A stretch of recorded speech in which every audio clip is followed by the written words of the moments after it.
Hi, we're Group 12. My name's Jared Schwartzentruber. My name is Michael Sujaputra. Andrew McBain. Travis Ross. And, okay, so for our backstory, imagine the year 2382. There are now 2.4 trillion people on the planet. How in the world are we supposed to keep the crime down? Well, we're going to have to innovate our police cars. And to do this, we have to make sure that they are maneuverable beyond imagine. So the way that we went about this was we decided to create a car that can travel in any direction. It can translate, rotate, and do anything that it needs to do to stop the crime and to keep our people safe, considering there's 2.4 trillion. We also needed something that's sleek and fast when it's not in pursuit. So we have a light bar that goes into the sleek body system and then pops up when we need to scare away some people in the alleys or something. So this toy is designed for people 9 to 99. We chose 9 because we figured people could use the toy. It takes a little bit more hand-eye coordination than a typical remote control car because it has it's a 6-directional system. The left analog stick allows you to translate the car. So and it's forward facing, it would move left and right, back and forth without rotating. And then the right analog stick would rotate the car as you're driving around corners or whatnot. Here, Mike will talk about the mechanism and how it works. For the omnidirectional wheel, in industry typically you'd use a mechanism wheel, which are wheels that give power in 45-degree angles and would give you motion in any direction you want depending on how you turn each wheel. We couldn't use that because they're slightly expensive, so we thought of using spheres, and we just angled them 45 degrees to rotate, and so it emulates the same features. Next slide. I'm just gonna show. To control it, we have four motors, a motor shield from Adafruit, a Arduino Mega, a USB shield with a USB dongle to connect to our PS3 controller. And the way it works is the PS3 controller, you would have your translational motion with this joystick, forward, back, left, and right, and rotational via this joystick, left and right. We have other features as the light bar connecting via one of our bumpers, and a feature that would let the front end of the car with the D-pad. So if you press up, the front of the car would be there, where if you push it forward, it'd go forward that way. Left or right, same features, would then rotate left and right depending on where you want to go. Other than that, next slide.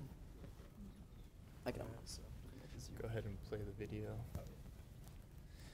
So the device we used, or the mechanism we used to actuate the light bar is just a simple slider crank combined with a servo motor.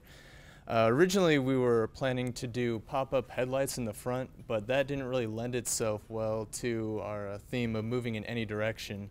So we did a little bit more brainstorming and came up with the idea to put cop lights that pop out of the top. And then we have another video of the lights actually working. Yeah, I gotta turn it off. I know. I think it's kind of cool. Oh, turn the sound. Stop the video. Yeah, that's what I said. Stop. Yeah. So you can see it's being activated with the right bumper. And when you press the right bumper, it goes up and the lights flash red and blue, like a police car. And then you press the right bumper again, and it goes flush with the body and turns off the LEDs. And all of these features are incorporated into a very sleek looking car that was made in Pro E with surface modeling. And in the future, for other iterations, we would gear the motors to increase the torque available for turning them. And we would probably change the wheels a bit. Instead of this rubber like bouncy ball system, maybe go to a harder rubber or something with like a tread on the outside, and then maybe a different way of mounting them, because we've had some issues with the 45-degree angle. Any questions? How much do you think a toy like this would cost? For the prototype, it costs quite a bit because we had Omega and stuff like that. But for production, because it's prototype, we would map our own PCB and thus decreasing cost. An estimate I would not be able to tell you, but it'd be upwards to about $40 to $60 after mapping of the PCB. We would also probably, we're using a PlayStation 3 controller for the 2 analog sticks, and we wouldn't necessarily have to go through Bluetooth. If we were to actually put it into production, we could create our own controller and have it, Go regular RC Yeah, style. go via radio frequencies. We have an iPhone app.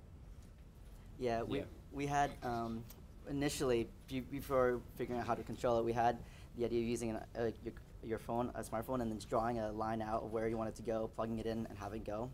Just figured. A little we more just went interactive with this way. Does it work?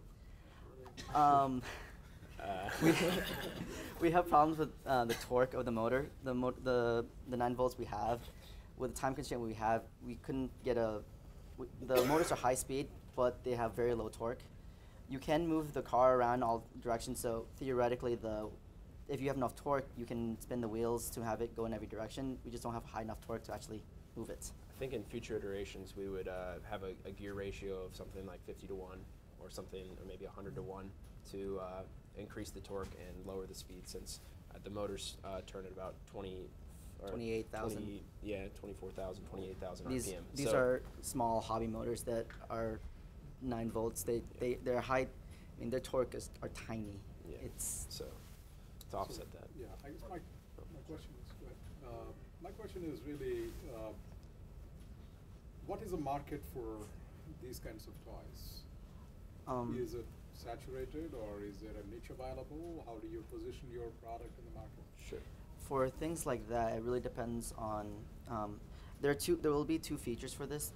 Initially, it'll be just for toys, for fun, and there are a lot of RC cars out there, big trucks going through a lot of things, and ours would be unique because it can go all in 4 directions. But I see in the future it's gonna morph towards where it's more of a trick play. If you can, you'll have kids lining up little tracks and having them spin in different directions, showing how good they are. Kind of like the same idea with helicopters, where they show what tricks they can do on their helicopter if anyone could follow it. It'll be the same. I can see it's the same idea with this one, because it can rotate and move at the same time.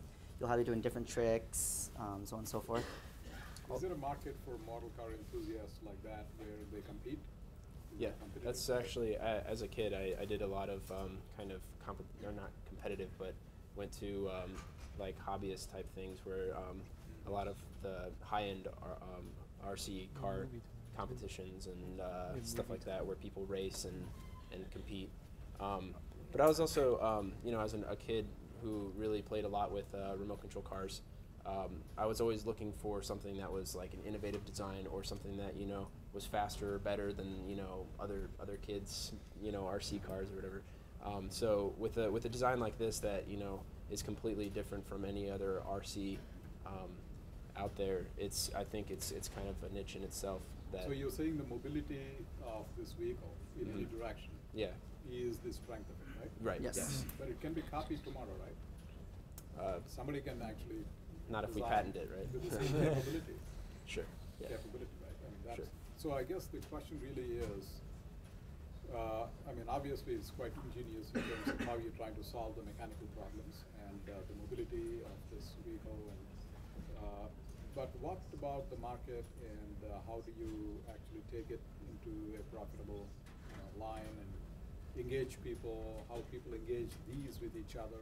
That becomes, you said helicopters. Model helicopters, obviously, it's a big market. Yeah. There's competitive sport and there is skill involved, right? Sure. All of that. I'm just curious. I don't know the answers, but I'm just asking. Yeah, with anything, with any new product out there, something with any new features out there, it's viable to get copied very quickly. And with, I mean, the only shield we have against that is kind of how you map the controls. Mapping the controls took me some time to figure out how to map it correctly with how the controller here works with it. That took a little time, but I mean, if we were going to go into the competitive features, we would probably mount the motors, because right now the way we mount the motors is super glue. We would mount the motors with ones that you can change it out. So have the user be able to change the motors out to get better performance or faster speeds, better turning, and then have them, because we use an Arduino, also give them the opportunity to change how the motors react to their controllers, make it their own car. What if there are toys? Are there any toys out there where the wheels are really celebrated? They become not hidden, but rather they become the feature. Sure, like and buggy they can type move in stuff. any direction, as you are saying. The reason I'm asking you these questions is, if you want to create an entire cult around this particular design, Sure. and that's where they are engaged between people, right? That's the question. Yeah. Okay. I think hopefully this will answer your question. Is the range of skill I think that can be implemented using the toy is so vast. Like, you know, considering like airplane, RC airplane type stuff, you have, you know, up, down, left, right, and similarly here, you don't just have like forward and back and left and right. You have left, right, forward, back, and side, like turning motion. So there's a larger degree of difficulty involved, and therefore a larger degree of you know, a learning process, a greater learning process. And so I think that stews for a bigger competition, because it takes more time to master the art of driving this RC car. I think there's a broader question. It does get down to whether the approach you've taken here for the mechanisms to allow motion in any direction. There's all kinds of applications for that. Yeah. So it would get down to trying to know whether this approach is unique or not. If it is, then it's something that should be considered for patentability, if it is in fact unique.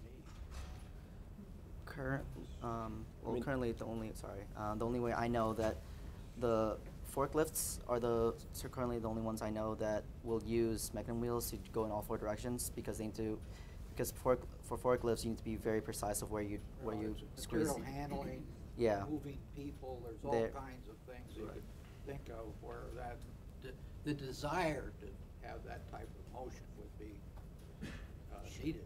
Yeah. Sure. Spanning beyond toys, obviously. It's very interesting design. So I try to think of right now you have 4 wheels. So what's the reason you have 4 rather than 3? So I feel it might be redundancy to have 1 extra. Sorry. I'm saying, can you remove one of the wheel? For mechanism wheels, you essentially have forces cancellation. So to have it go forward, you have the front 2 wheels move forward. You have the front 2 wheels facing this way, and thus their x-axis will cancel out, and their y forces will add together, and thus you get the forward motion. To be able to have it rotate and move in all 4 directions, you need to have 4 wheels. We were thinking of maybe powering only 2 wheels, and what problems with that is you'd have problems with the rotation motion, but you can get forward and backwards. And we spent a week or so trying to figure out how to rotate it. Initially, we had the idea of having one motor and a wheel, and then having the motors rotate around the wheels to give it all 4 motions, but we couldn't figure out a correct way to do it.